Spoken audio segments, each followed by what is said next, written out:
আমরা মানুষরা নিজেদেরকে যতই আধুনিক বলে দাবি করি না কেন, প্রকৃতিকে বাদ দিয়ে বোধহয় আমাদের কোনো এক্সিস্টেন্সই নেই। প্রকৃতি সুন্দর, প্রকৃতি আমাদের এতটা আশ্রয় দিয়েছে বলেই কিন্তু আমরা নিজেদের ঘর বাঁধতে পারি মাটির ওপর, অক্সিজেন পাই প্রকৃতি থেকে। তাই প্রকৃতির কাছে ঋণের আমাদের কোনো বোধহয় শেষ নেই। আর প্রকৃতিকে এত কাছাকাছি থেকে নিবিড়ভাবে যখন রোজ দিন কাছ থেকে অনুভব করতে পারি, নিজেকে কিন্তু ভীষণভাবে লাকি মনে হয়। আপনারা তো জানেনই, আমি এখন পিটারবরোতে থাকি, যেটাকে আমরা মানে প্রকৃতির দিক দিয়ে এতটাই সমৃদ্ধ জায়গাটা। রোজ দিন বেরোলে জায়গাটাকে নতুনভাবে এক্সপ্লোর করা যায়। আজকে যে জায়গাটা এসছি এটাও নেন ভ্যালির একটা পার্ট। এখানে নেন ভ্যালিটা কিন্তু বিশাল বড় এরিয়া জুড়ে, যেখানে এরকম ফরেস্ট থেকে শুরু করে মানে একটা ছোটোখাটো অভয়ারণ্য বলা চলে। সে ওয়াইল্ড লাইফটার মধ্যে কিন্তু অনেক রকমের জন্তু জানোয়ার পশু পাখি সব রয়েছে। আবার তারই পাশ দিয়ে মানুষও কিন্তু নিজের মতন করে এখানে হেঁটে চলে বেড়াতে পারে, সুন্দর করে কিন্তু এই প্রাকৃতিক দৃশ্য উপভোগ করতে পারে, যাতে সেরকমও এখানে ব্যবস্থা করা রয়েছে। শুধু ওদের কাছে গিয়ে ওদেরকে ডিস্টার্ব না করলেই হলো। আর এরকম পথের মধ্যে দিয়ে যাওয়ার সময় যদি এরকম জংলাপ ফুল দেখতে পাওয়া যায়, আমার না খুব মনে পড়ে। ধরুন আমি মেদিনীপুরের মেয়ে, তো পূর্ব মেদিনীপুরে ওখানে হলদি নদী আমাদের বাড়ির পাশ দিয়ে বয়ে গেছে। আর সেখানেও গেলে না ঠিক এরকম প্রাকৃতিক দৃশ্য দেখতে পেতাম রোজ দিন। ফলে এই দৃশ্যগুলো যেন আমার বড্ড আপন মনে হয়, বড্ড নিজের মনে হয়। এই যে দেখুন ওয়াইল্ড লাইফ রয়েছে এখানে, কতটা জায়গা জুড়ে কোন দিকে কি রয়েছে সমস্ত এখানে কিন্তু ম্যাপ করেও দেওয়া রয়েছে। আর এখানকার গরুগুলো দেখেছেন কেমন? সেই যেন মনে হয় বিকেলবেলা গরুগুলো একদম চিৎকার করতে থাকে বাড়ি ফেরার জন্য। ওদেরকে জল খাইয়ে তারপরে মাঠ থেকে তুলে আনা হয়, নিয়ে এসে গোয়ালে বাঁধা হয়, বা কখনো গোয়ালের সামনের ফাঁকা জায়গাটায় ওদেরকে রেখে দেওয়া হয়। তারপরে দুধ দোয়া, সেই যে এক কী মিষ্টি এক পরিবেশ। সেই পরিবেশটা যখন এখানে আধুনিকতার সঙ্গে, এই যে দেখুন এরা এখানে খেলছে, প্লাস তার পাশেই রয়েছে এই আমাদের পুচকেটাও ঘুম থেকে উঠে পড়েছে। এই যে আমাদের পুচকে বেবিটা কয়েকদিন আগে মুখে ভাত হলো, মনে আছে? সেই পুচকেটাও কিন্তু আমাদের সঙ্গে আজকে ঘুরতে বেরিয়ে পড়েছে। আর এই জায়গাটা মানে চারিদিকে এত সবুজ, তার সঙ্গে এরকম হাঁস চড়ে বেড়াচ্ছে, মানে কি বলবো, কি নেই এখানে। মানে সব কিছু মিলেমিশে একটা গ্রাম্য পরিবেশ রয়েছে, একটা শহরের আধুনিকতা রয়েছে, সব কিছুর যেন মেলবন্ধন হয়েছে এই জায়গাটাতে। আর কবে থেকে ইচ্ছে ছিল জানেন, যে এখানে এই পাতটা সবসময়ই দেখতে পাই, ট্রেন দেখতে পাই না। আজকে ফাইনালি ট্রেনটা কাছ থেকে দেখতে পাচ্ছি, ভীষণ ভালো লাগছে। এখানকার ট্রেনের মুখটা দেখুন বেশ একটু অন্যরকম দেখতে, কিন্তু এগুলো কিন্তু পুরো এই যে ওয়াইল্ড লাইফটা রয়েছে, পুরো এই বন্য এরিয়াটা রয়েছে, পুরোটাই ট্রেনে চেপে কিন্তু ঘুরে দেখা যায়। আগে থেকে টিকিট বুকিং করলে এখানে কিন্তু বুফে সিস্টেমও রয়েছে ট্রেনের মধ্যে, খাওয়া দাওয়া থেকে শুরু করে সমস্ত কিছু আপ অ্যান্ড ডাউন দুটোই করা যায়। এটাই আমরা এখন ওই ট্রেনটাতে চাপিনি, তবে ভবিষ্যতে যাওয়ার ইচ্ছে রয়েছে, দেখা যাক কবে যেতে পারি।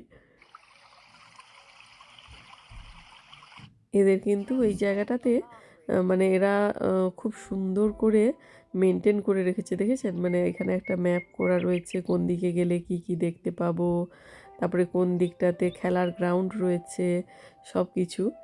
এই যে আমাদের কোয়না রানী, মানে এখনকার বাচ্চাদের এত রকমের পোজ, মানে ফটো তুলতে গেলে কনফিউজড হয়ে যাই যে মানে ওরা ওদের সাথে তাল মিলিয়ে পোজ দেওয়াটা ভীষণ ডিফিকাল্ট ব্যাপার। তাও আজকে একটুখানি ওর মুখ দেখা যাচ্ছে, অন্য সময় এত রকমের পোজ এখন ওরা দেওয়া শিখেছে যে ওদের মুখটাই আর দেখা যায় না। দেখেছেন, এটা একটা পোজ, কি মুখে কিছু দেখা যাচ্ছে বলুন?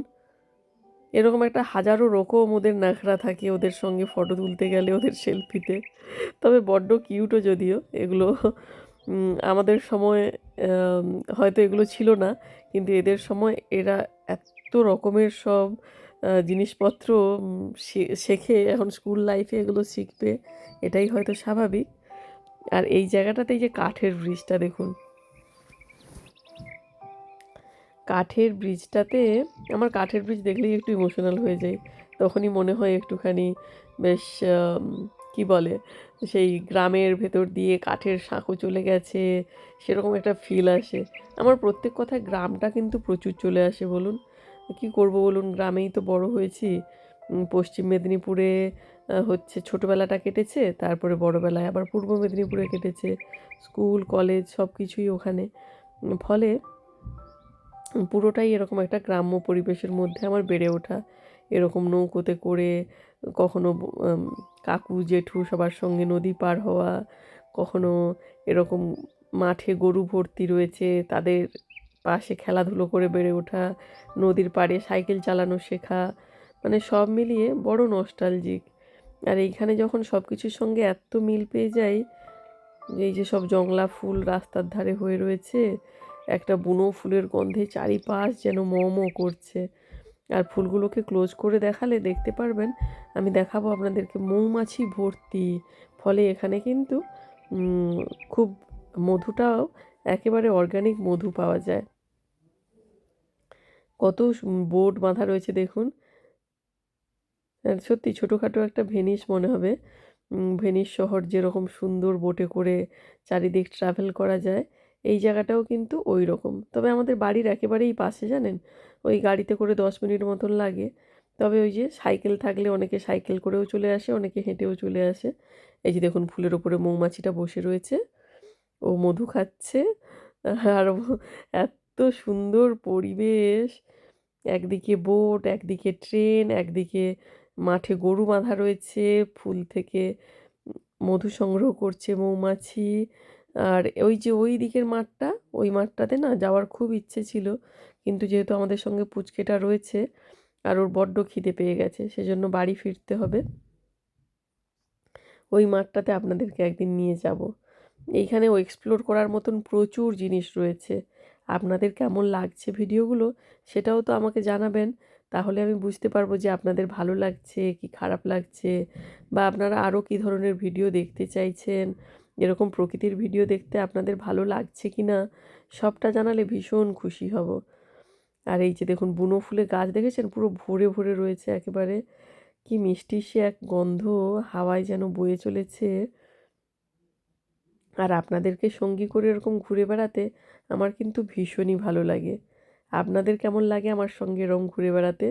সেই ছোট্টবেলা মনে পড়ে গেল জানেন, যখন প্রথমবার কলকাতা যাচ্ছিলাম এরকম করে, মানে সেই ট্রেন দেখার মজা, ট্রেনের যে ঝুকঝিক ঝিকঝিক আওয়াজটা কি ভারী সুন্দর লাগতো। আমাদের পুচকেটাও আমাদের সঙ্গে বেরিয়ে খুব মজা করেছে। আপনাদের কেমন লাগলো জানাতে ভুলবেন না। ভালো থাকবেন, টাটা।